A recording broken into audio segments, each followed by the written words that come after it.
High, আমি মধুমিতা। এটা দিদির অষ্টমঙ্গলার ভিডিও। দিদি দাদাভাই অষ্টমঙ্গলাতে এসেছিলো, তখন মা আর ক্যান্ডি এইভাবে দিদিকে আপ্যায়ন করে নিচ্ছিলো আর কি। আর আমিও বেরিয়ে পড়লাম। তো মা দিদিকে এবার বরণ করে নেবে, দিদি আর দাদাভাইকে বরণ করে নেবে। তো মাকে আমি হাতে হাতে সব কিছু এগিয়ে দিচ্ছিলাম, সাহায্য করছিলাম, প্রদীপটাও ধরে রেখেছিলাম। যেহেতু ওখানে কোনো স্ট্যান্ড ছিল না, তো হাতেই ধরে রাখতে হয়েছিল। তো ধান দুব্বো দিয়ে দিদি আর দাদাভাইকে মা আশীর্বাদ করে নিল, মানে দিয়ে তারপরে হচ্ছে টিপ পরিয়ে দিল। আর আমি এখানে আবার শাকটা বাজিয়ে নিচ্ছিলাম। দিয়ে তারপরে দিদি আর দাদাভাই মিলে মাকে প্রণাম করে নিল। দিয়ে তারপরে ওটা হচ্ছে মেন আকর্ষণ, এটা হচ্ছে খাওয়ার জায়গা।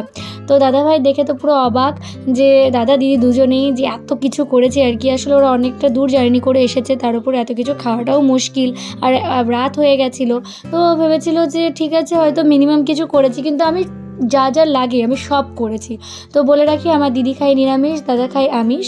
তো দাদার জন্য তো কোনো প্রবলেমই হয়নি। এবার দিদির নিরামিষ কি করব ওটা নিয়ে অনেক ভাবনা চিন্তা ছিল। তো যাই হোক, আলটিমেট দাদা ভাইয়ের জন্য করেছিলাম চিকেন, মটন। দাদা পাবদা ভালোবাসে, পাবদা, কাতলা আর চিংড়ি। আর হচ্ছে দিদির জন্য করেছিলাম পনির, আলুর দম। আর কি করেছিলাম সত্যি আমার মনে নেই, বেগুনি করেছিলাম। আর হচ্ছে টমেটো চাটনি করেছিলাম দুজনের জন্যই। আর ডাল করেছিলাম। তো এই নিরামিষের মধ্যে আর তো কী করবো, হ্যাঁ অনেক কিছু করা যেত, কিন্তু কি হয় একসাথে না এত কিছু মা আর আমি মিলে রান্না করে উঠতে পারিনি। তো যাই হোক, মা আর আমি মিলে যেটুকু পেরেছি সেটুকুই করেছি। দাদাভাই প্রত্যেকটা খাবার টেস্ট করেই বলেছে যে কেমন হয়েছে।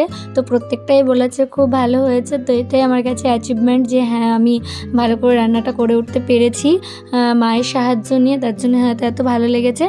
আর ভাতের মধ্যে ছিল 2 রকমের, একটা ছিল ভাত আর একটা ছিল ফ্রাইড রাইস। দেখা হচ্ছে নেক্সট কোনো ভ্লগে। Bye bye.